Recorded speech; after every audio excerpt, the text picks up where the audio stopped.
que declarar que en este Evangelio de Juan, en el Evangelio de Juan, Juan declara o desarrolla básicamente lo que se le conoce como la deidad de Cristo. Y en el fondo, el mismo Señor Jesucristo se encarga a desarrollar esta verdad.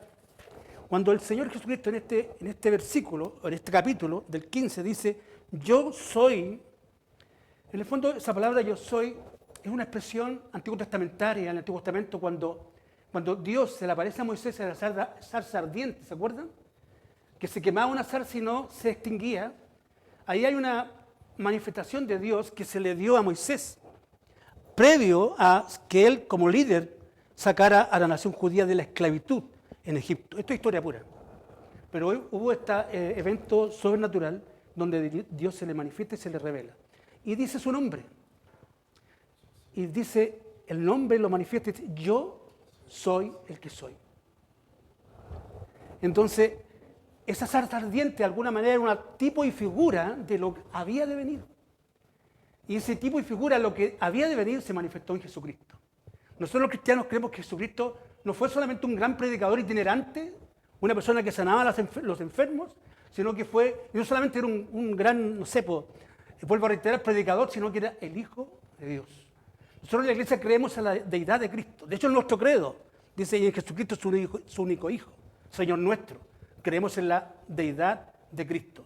En el fondo, el Señor está diciendo aquí, yo soy el mismo Dios que se le apareció a Moisés, ¿cierto? En el monte, yo soy ese. Y Juan, en los capítulos justamente, al señalar este nombre particular de Dios, y en este caso aplicándolo a Jesucristo, en el fondo nos está dando un carácter. Aquí cuando el Señor habla de que yo soy, está mostrando y manifestando el carácter de Dios que lo hace único. Por ejemplo, cuando uno va al Juan 6, capítulo 36, Jesús dice, yo soy. En Juan 8:12, yo soy el pan de vida. Yo soy. ¿Se nota? Está la palabra yo soy. En Juan 10:9 dice, yo soy la luz del mundo. En Juan 11:25, yo soy el buen pastor. En Juan 14:25, yo soy la resurrección y la vida. En Juan 14:6 dice, yo soy el camino, la verdad y la vida. Y en Juan 15:1 dice, yo soy la vid verdadera. 7 o 8 declaraciones del mismo Evangelio de Juan que manifiestan o declaran la divinidad de Cristo. No es un tema menor. No es un tema menor. Ahora, en el contexto, ¿por qué Jesucristo dice en este párrafo, yo soy la vid verdadera? La vid representaba, de alguna manera simbolizaba, lo que en el Antiguo Testamento era la nación judía. A la nación judía se le representaba simbólicamente como una vid, porque se entiende que esa nación iba a ejercer, iba a prosperar, iba a crecer, iba a ser extendible justamente la palabra de Dios. Pero cuando uno ve la Biblia, cuando uno lee el Antiguo Testamento, vemos que esa nación se equivocó reiterativamente, dio la espalda a Dios, no cumplió el plan como el Señor le había predeterminado, o sea, se alejó y se alejó cada vez más de Dios. Por eso entendemos justamente toda la miseria, todas las pruebas y todas las dificultades que esta nación vivió, inclusive hasta el día de hoy. Entonces, por eso él dice y afirma en este momento que él es la vid verdadera. Todos los demás se equivocaron. Todos nosotros hemos equivocado. Probablemente no hemos dado el fruto o el estándar como cristianos que tendríamos que tener o que tendríamos que dar. Producto de una irresponsabilidad, producto de una ignorancia o producto de no querer hacer la voluntad de Dios. Pero él dice y reafirma aquí, yo soy la vid verdadera. Y sobre todo en esa noche pascual, donde en pocas horas posteriores él va a ser crucificado y muerto. Entendemos que a través de la historia él resucitó, pero no podemos negar la escena dantesca o dolorosa de esa experiencia. Y por sobre todas las cosas, la frustración o el temor de los discípulos que quedaban sin su maestro. Entonces, ante esa ese contexto, el Señor le dice, no se preocupen, no se preocupen, yo soy la vid verdadera, yo soy Dios, yo soy el Señor. Entonces eso obviamente es estimulante, que a pesar de las circunstancias, el Señor está presente junto a nosotros. Yo soy la vid verdadera. No nos olvidemos nunca de eso. Yo soy la vid verdadera. ¿Qué más dice? Y mi Padre es el labrador. Entonces aquí el Señor está usando una figura metafórica, o podría ser una parábola. Puede calzar como una parábola, porque las parábolas son verdades espirituales que usan elementos de aquí del mundo, de la tierra. En este caso aquí el Señor está hablando de una vid, de una parra. Probablemente para nosotros como ciudadanos, ¿cierto?, de las ciudades, no tenemos poco vínculo con la parra. ¿Quién tiene una parra en la casa ahora, por ejemplo? Bueno, yo en mi casa tenemos con él una parra que quedó ahí porque esa casa fue construida muchos años atrás, pero ahora, ¿quién tiene una parra en la casa? ¿O quién tiene la rama de la uva? Nadie tiene.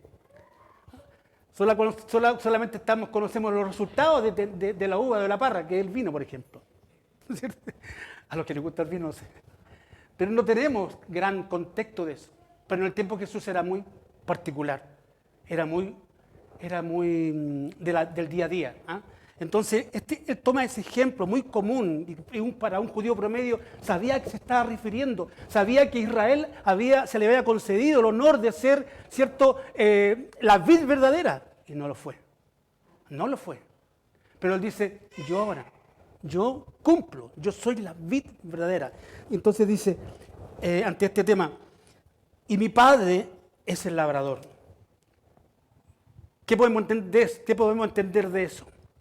Para que la uva llegue a nuestra mesa, y no se la lleven los chinos, para que el vino llegue a nuestras comidas sociales, ¿cierto?, y festivas, tiene que haber un trabajo, que obviamente nosotros no lo hacemos, pero hay un trabajo de por medio. Entonces la persona que prepara justamente la parra, para que la parra tenga fruto, que en el fondo es la uva, tiene que haber alguien que se encargue de eso. Yo me acuerdo cuando niño mi abuela tenía una parra, tenía un parrón. Y ella me acuerdo, no sé qué fecha, no sé en qué momento, solamente sabía que cortaba algo y que la parra quedaba mocha, pero eso decía que posteriormente la parra iba a dar fruto. Y de repente uno ve parras que nadie la atiende, nadie se preocupa por cuidarla, por podarla, y vemos que dan frutos, pero casi como, ¿cuál es la uva seca? ¿Cómo se llama cuando se transforma? Son como pasas, que fueron frutos silvestres, que nos dieron justamente la uva. Entonces dice que Él es la vid verdadera y nosotros somos los pámpanos. Él es la parra, Jesús se tipifica como una parra, y nosotros somos los pámpanos, o sea, las ramas. Y mi Padre es el labrador, o sea, el que cuida justamente a esta vid, a esta viña, a esta vid. ¿Se entiende la figura, no? ¿Hasta ahí se entiende? Sigamos. Y dice, ante esta realidad, esta imagen descrita por Jesús, dice, todo pámpano, y cuando habla de pámpano se refiere a que nosotros los cristianos somos los pámpanos. Entonces es una analogía muy práctica. El pámpano, reitero, es el fruto. ¿Ah? O es la parte de la rama que va a dar ese fruto. Y antes de que nazca la uva o el racimo, siempre hay unas hojitas blancas. No sé si ustedes se han percatado. Somos tan fuera de las cosas, de los detalles, que no los percatamos. ¿Sí? Ni siquiera los que tenemos una parra en la casa. Yo tengo una parra en la casa. Pero me he dado cuenta que en qué momento ese fruto de la parra que está en la casa da unas ramitas blancas. Eso es el pámpano. O esa es la rama que va a dar fruto. Y ante esa realidad dice el Señor, todo pámpano que en mí no lleva fruto, tragedia pura, todo pámpano que en mí no lleva fruto, lo quitará.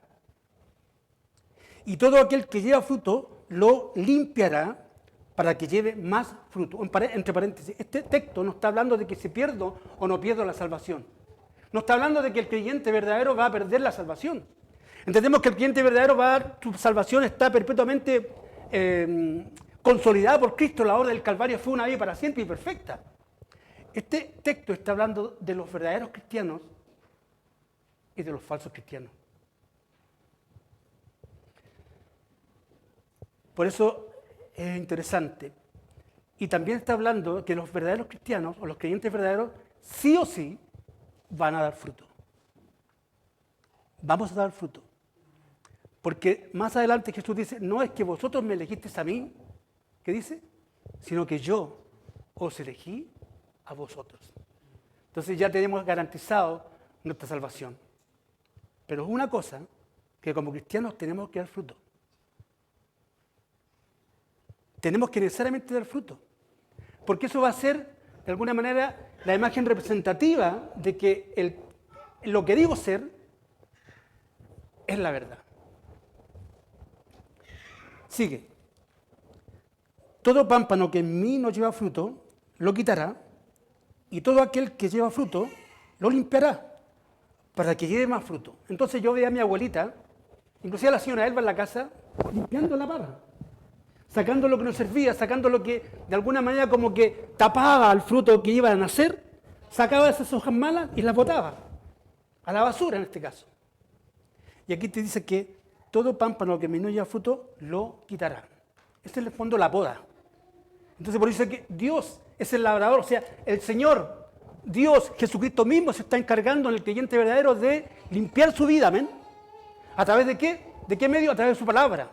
Entonces por eso es importante que la iglesia esté centrada en la palabra, no en otra cosa, no en cualquier cosa, sino que la palabra sea el eje central de nuestra fe, de nuestra vida a seguir. Si la palabra no está centrada, deja de decirte que puede ocurrir cualquier cosa. Si nosotros como cristianos estamos centrados en la palabra, que es la vid verdadera, que es Jesucristo mismo, no somos nada. No somos nada. No somos nada.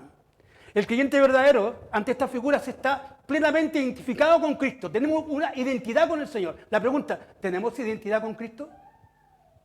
¿Qué nos identifica con Él? ¿El hecho de estar en la iglesia todos los domingos realmente nos identifica con Cristo? ¿Que mi padre sea pastor de la iglesia me identifica realmente con Cristo? ¿Que esté ofrendando, que esté diezmando, me identifica realmente con Cristo? ¿Eso me identifica con Cristo? No. ¿Qué me identifica con Cristo? En que yo estoy unido a Él. Fíjate lo que dice, y hay varios renglones que hablan de este mismo punto. Dice, permaneced en mí. Versículo 4. Versículo 7, si permanecieses en mí. Versículo 9, permaneced en mí, amor. Y así sucesivamente. Entonces, la permanencia de la iglesia o del creyente con Cristo nos da a entender de que somos cristianos que han de llevar fruto. No estamos hablando de que si perdemos o no perdemos la salvación. Estamos hablando de que en el contexto de este pasaje, el creyente sí o sí va a dar fruto. Necesariamente tiene que dar fruto. Ya vosotros, versículo 3, estáis limpios por la palabra que os he hablado. Amén. Amén. ¿Quién nos transformó nuestra vida? ¿Quién está limpiando paulatinamente nuestra vida? ¿Vamos a un consejero espiritual o vamos al psicólogo porque queremos cambiar nuestra vida, porque quiero ser una mejor persona, o porque quiero ser un buen esposo, porque quiero ser una buena esposa, porque quiero ser un buen padre? No, eso no te va a cambiar un psicólogo, ni la filosofía. Radicalmente lo que te puede cambiar tu conducta, al final de cuentas, es Cristo y su palabra, amén. Por eso él dice, claramente, permaneced en mí. O sea, volvemos a la analogía, volvemos a la parra. Las ramas, si no están vinculadas con la parra, no esperemos fruto alguno. Recordemos que la parra justamente lleva de la tierra toda la savia, todo el alimento, al final que va a nutrir al fruto que va a ser posteriormente identificado. Pero si nos desvinculamos, ¿cierto?, de la savia o de la parra, no pensemos que nuestro jardín o nuestro árbol que da fruto va a tener fruto. Y pasa con cualquier fruto. Pasa con cualquier fruto. No esperemos que la manzana desvinculada, el árbol de manzana va a dar manzana, o la pera va a dar pera, o la naranja va a dar naranja. Lo mismo. Se necesita que la rama esté vinculada a la parra, o en este caso al tronco, o al tallo, en fin. Pero él dice en el versículo 3 a los discípulos, ahora nosotros, ya vosotros estáis limpios por la palabra. Amén. No es una obra humana, no es un esfuerzo humano el estar con el Señor, sino que Él me llamó. Porque de tal manera amó Dios al mundo que dio a su Hijo unigénito para que todo aquel que en Él creyera no se pierda, mas tenga vida eterna. Entonces, los que estamos vinculados con Cristo, así como la parra, como los pámpanos, la parra, fuimos llamados por el Señor. Aquí tú no hiciste nada. Aquí tú no tuviste ninguna parte en esta obra de salvación, sino solamente por la gracia de Dios. Ya vosotros estáis limpios por la palabra que os he hablado. Permaneced en mí y yo en vosotros, como el pámpano no puede llevar fruto por sí mismo si no permaneciese en la vid, así tampoco vosotros si no permanecéis en mí. ¿Se entiende? ¿Me? ¿Se entiende que tenemos que estar vinculados? No en algún momento, ojo, nuestro vínculo con Cristo ha de ser siempre.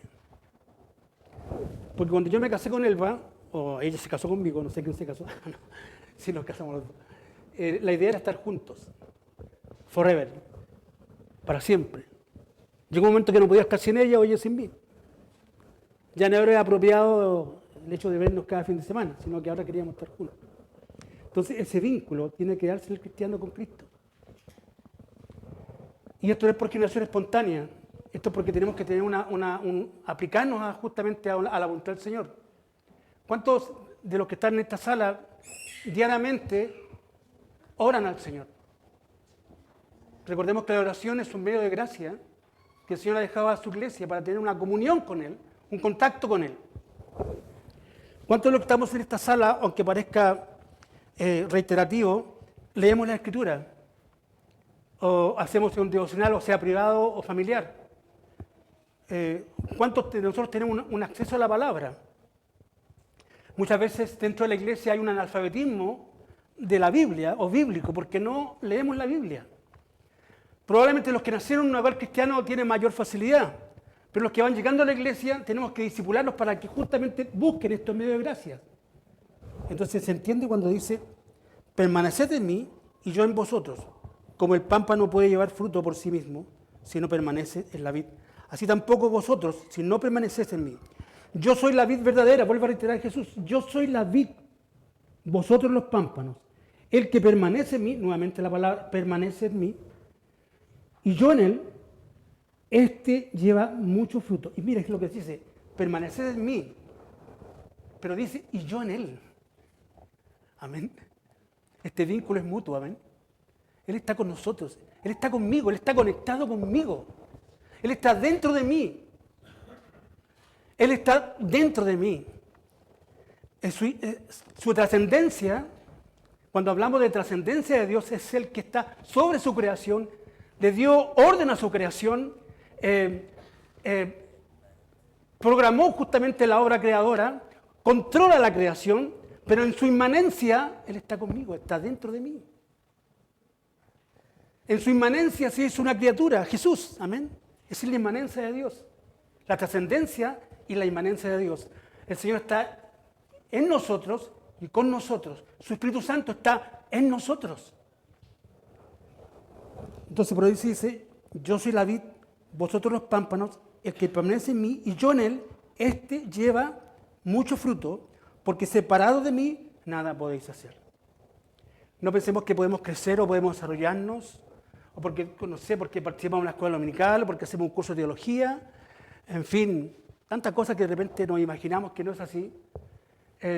Y lo más central, lo más verdadero es que tenemos que tener un vínculo con el Señor. Y eso se va a notar.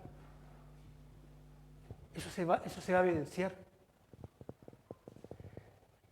fue tanto el vínculo que los primeros cristianos tuvieron con el Señor, que dejaron su confort, dejaron su cosa grata y agradable para seguir al Señor. Y seguir a Cristo en aquel tiempo, y todavía hoy día de hoy hay muchas vidas que se diezman.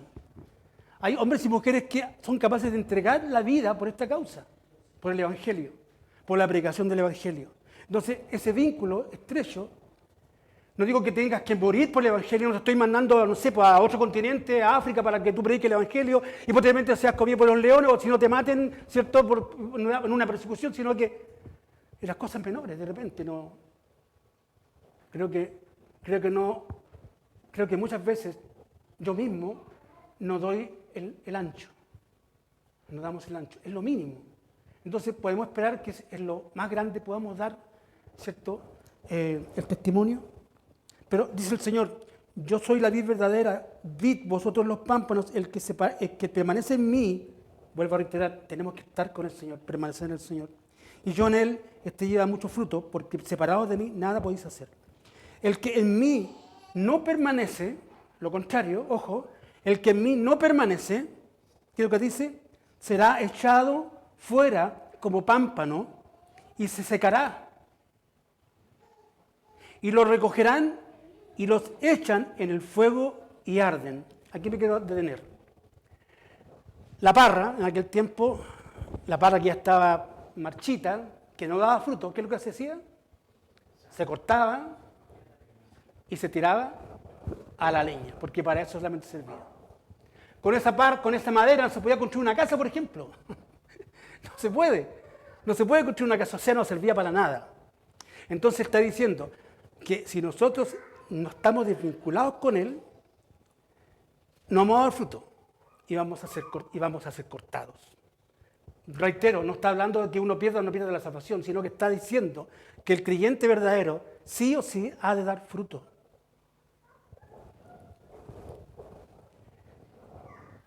Versículo 7. Si permanecéis en mí, vuelvo a reiterar la palabra, mis palabras permanecen en vosotros. O sea, en el fondo, si yo estoy siendo obediente a una voluntad mayor que la mía. Si yo estoy siendo obediente a una autoridad mayor que la mía. Y justamente eso fue el genio de la Reforma Protestante, que los reformadores se sujetaron a la palabra del Señor. Solamente a la palabra del Señor. No a Roma, no al Papa, no a la jerarquía. Solamente el que tiene cautivada y ha de cautivar nuestras conciencias. ¿Quién es? Es la palabra del Señor. O sea, es Cristo. Es Cristo el Señor. Entonces, si estamos en esa realidad, si permanecemos en Él y sus palabras permanecen en nosotros, o sea, su voluntad, pedid todo lo que queráis y os será hecho. Tampoco tenemos que pensar de que Jesús es un Santa Claus que va a requerir de todas nuestras necesidades, se va a suplir todas nuestras carencias y necesidades. No. Siempre cuando uno pide, tenemos que entender de que hay una voluntad mayor que la nuestra. Porque ¿qué pasa si a un hijo le pasamos una pistola? A un niño, por ejemplo. No va a hacer buen uso de eso. Y si muchas veces pedimos mal, dice la Biblia. Cuando oramos pedimos mal. Porque pedimos para vuestros deleites, si no pedimos conforme a la voluntad de Dios. Entonces tenemos que saber de que el Señor va a brindar y va a bendecir nuestras vidas, pero bajo ciertos parámetros, bajo la voluntad del Señor. Y a esa voluntad tenemos que entenderla para vivir la vida cristiana. Entonces por eso tengo que estar conectado sí o sí con la palabra del Señor. Te recomiendo devocionales diarios. Te recomiendo cuando tengas un momento del día, que sé que para muchos es muy atareado, ¿cierto? Hay mucha responsabilidad, pero siempre hay un tiempo. Siempre hay un momento para una oración, siempre hay un momento para leer un texto. Y de esa manera nos vamos a dar ni cuenta que vamos a poder desarrollar y crecer en la vida cristiana. Versículo 8 y el final.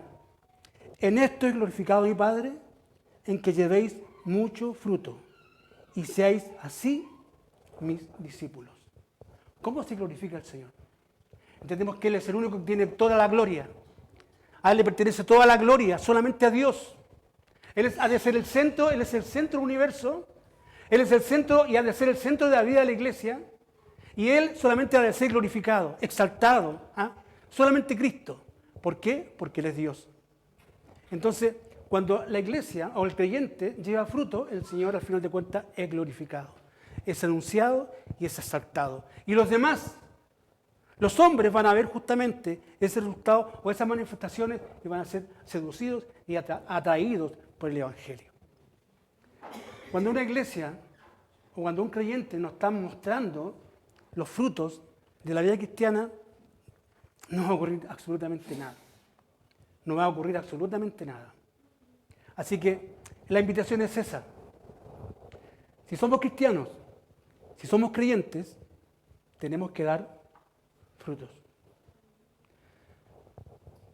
Y cuando uno quiere saber de los frutos, más específicamente, les aconsejo que vayan al libro de Gálatas, capítulo 5. Y ese capítulo habla de los frutos del Espíritu Santo.